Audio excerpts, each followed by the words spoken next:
I am the greatest supervillain of all time. Nobody dare to cross me in my path. Hola amigos, it's Will here from Will's Custom Figures, coming at you today with a big bad breakdown of my custom high evolutionary. So please guys, sit back and relax and look through a real bad guy. I'm sorry Crossfire, but you in the intro there, you're definitely not on high evolutionaries level. And I want to talk you through everything else in between. So please sit back and enjoy this video. Guys, I have Egghead here and I have the Jackal here. Mad scientist on the right and yeah, one of High Evolutionary's victims. One of the students that he helped mentor and teach all of his crazy psychopathic ways to. But I got the High Evolutionary figure. I'm not going to lie to you guys.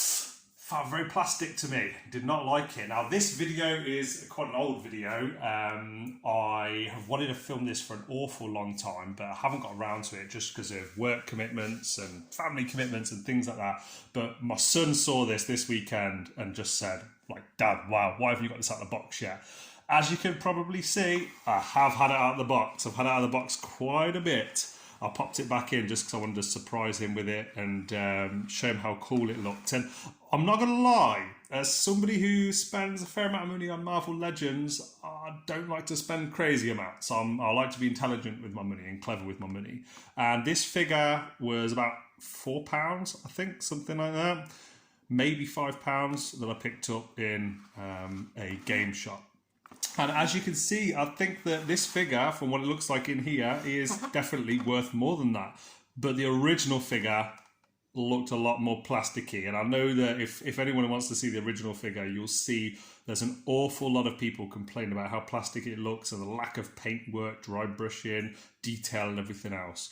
So I wanted this bad boy to be the opposite of that. I wanted it to live up to the expectations of my son as a father. I don't want to give him something that's substandard, but also just as a fan myself, I didn't feel like High Evolutionary did it for me. He really didn't. So let me just move Egghead over there, and Jackal, I'm going to move you out of the way a little bit. Let's push this back and let's get this bad boy open. I've been very excited to show this off.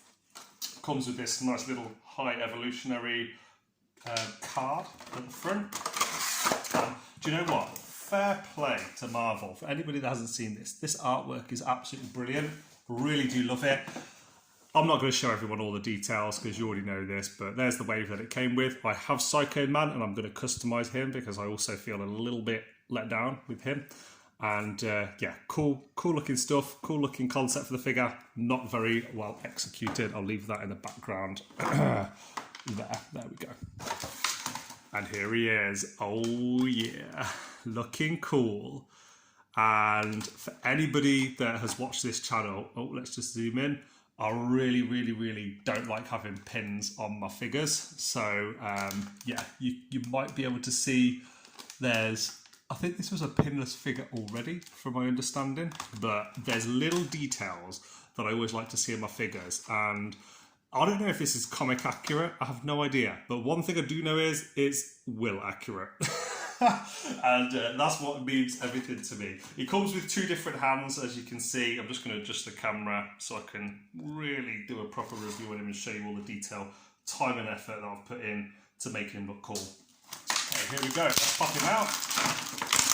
Oh, there we go. I'm just going to pop this bit there because I don't need those hands for this video. But what I do need is High Evolutionary in all of his glory, customized and looking badass. There we go. So what did I do to customize this figure? Well, first things first, I've repainted all of the steel on his legs and on his arms.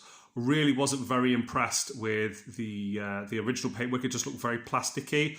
I know certain figures, like we had Shocker, for example, that came out last year. And that Shocker figure, they didn't paint any of the design onto the material. It was like a plaided material. And I get that because it's a material. It's not necessarily going to have lots of black and dry brushing in between all of the material. But when you've got steel like this, it needs to really pop and not look plasticky. So the first thing I did was I took the time to paint over with a nice silver over in all of the arms, every single part of it, completely brushing silver into all those nooks and crannies to make it pop. I also went in between all the little bits on the face, all the little parts on the sides of the head, which, like I said, I don't know if are comic accurate, these little ear bits as well, so cute. All the legs, open him up inside the legs. Oh, that was a little bit racy, and yeah, did it on this side as well.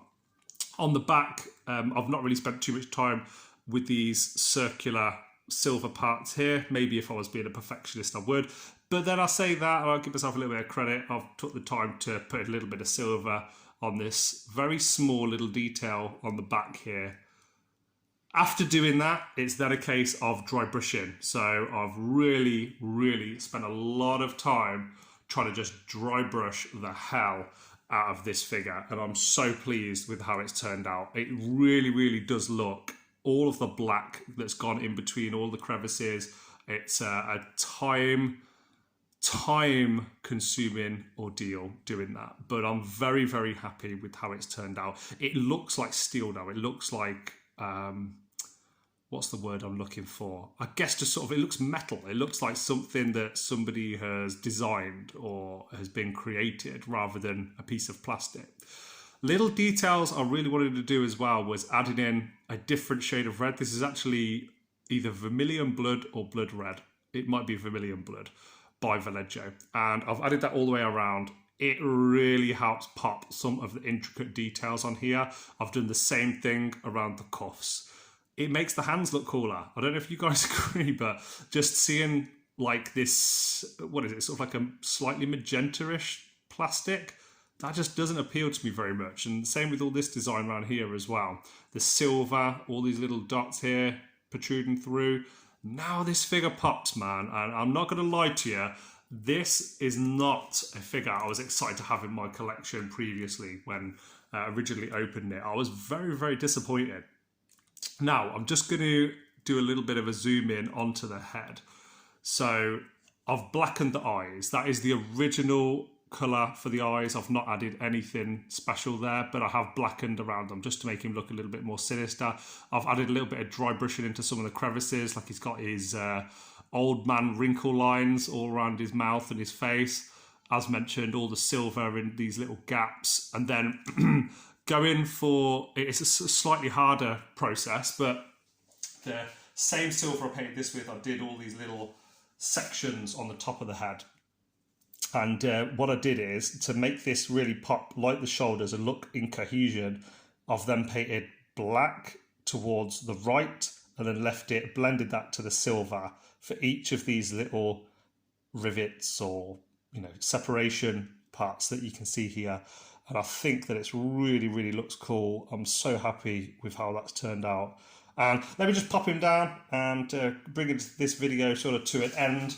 I'm going to bring in some of the other supervillains that are associated with him, at least. I'm not a huge, knowledgeable fan of High Evolutionary. I know he's cool, and I know he's a bit of a badass. And somebody that has very little to know, tell me in the comment section if I'm wrong, but very little to no involvement with High Evolutionary is Crossfire. I just thought there's a similar red and a recent bad guy.